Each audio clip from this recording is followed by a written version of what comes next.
Hello and welcome. This is Musa Wa Laikipia. Today let's talk about 7 essential things that we must confront if we want to create in our lives the things that we want and deserve.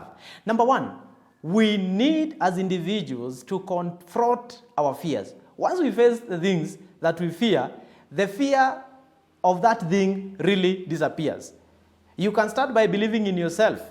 And of course, I've said in yesterday's video that of course the most important thing is to believe in God, but we have to confront our fears as individuals. But you must confront what has happened in the past. Confront your fears. Then number 2, you have to confront toxic relationships.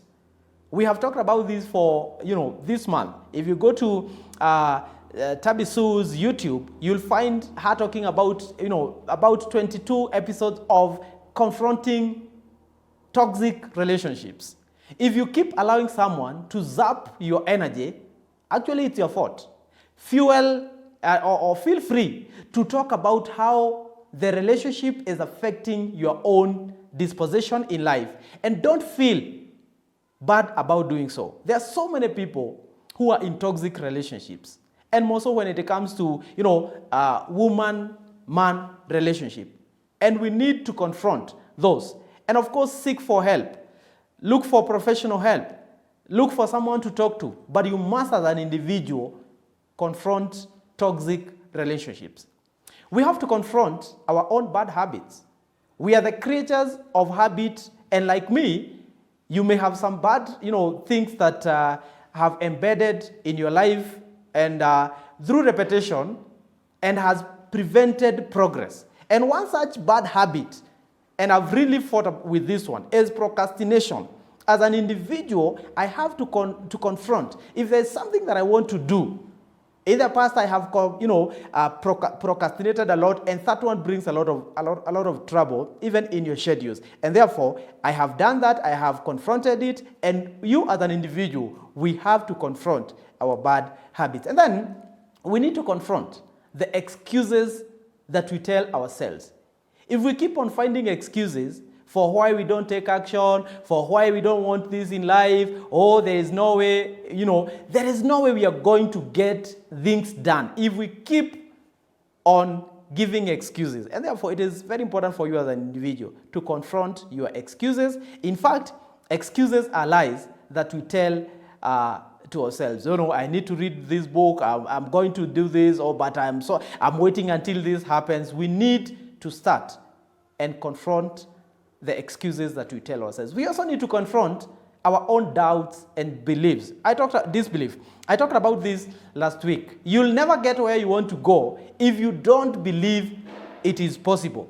And actually, I believe with God, all things are possible. I want to ask you to ask yourself, what are you constantly telling yourself that you cannot do, or you have been told that? Then rephrase that in a positive way and repeat it daily until it becomes true to you. Let me tell you, if you tell yourself one negative things, you will need, actually, it has been said scientifically, that you need to repeat a positive things at least 17 times.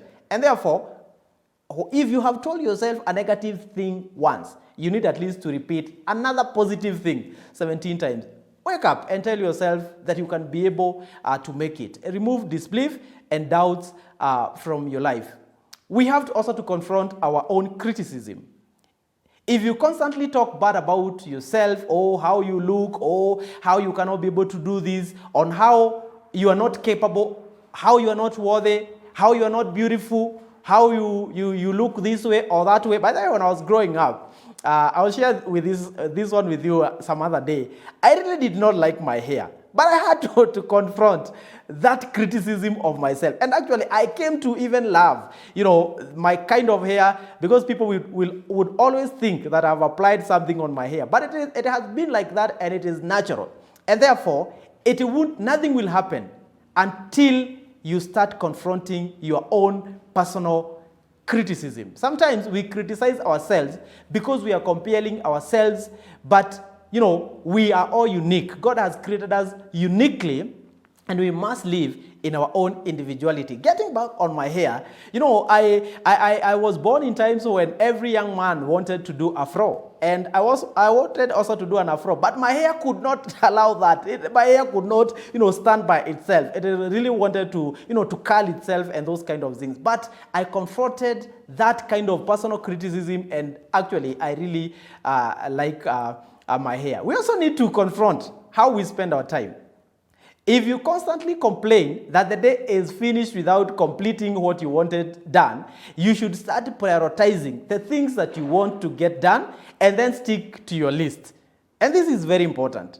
I was speaking with one of my friends yesterday, and actually, he did not believe when I told him how my schedule is, how I wake up between 4 and 5 every day, how I read for 1 hour, how I go to the radio in the morning at around 5, how I have to put at least 2 hours of detoxifying myself from the internet. I will either take a walk or I'll either sleep for 2 hours so that I can detoxify. And as an individual, you must confront how you spend your time. And we must be willing to confront what we want to change. And time is one of them. I'm going to do another episode of time and how I value time, actually more than money. Because if you misuse your time, that means you'll also misuse your money.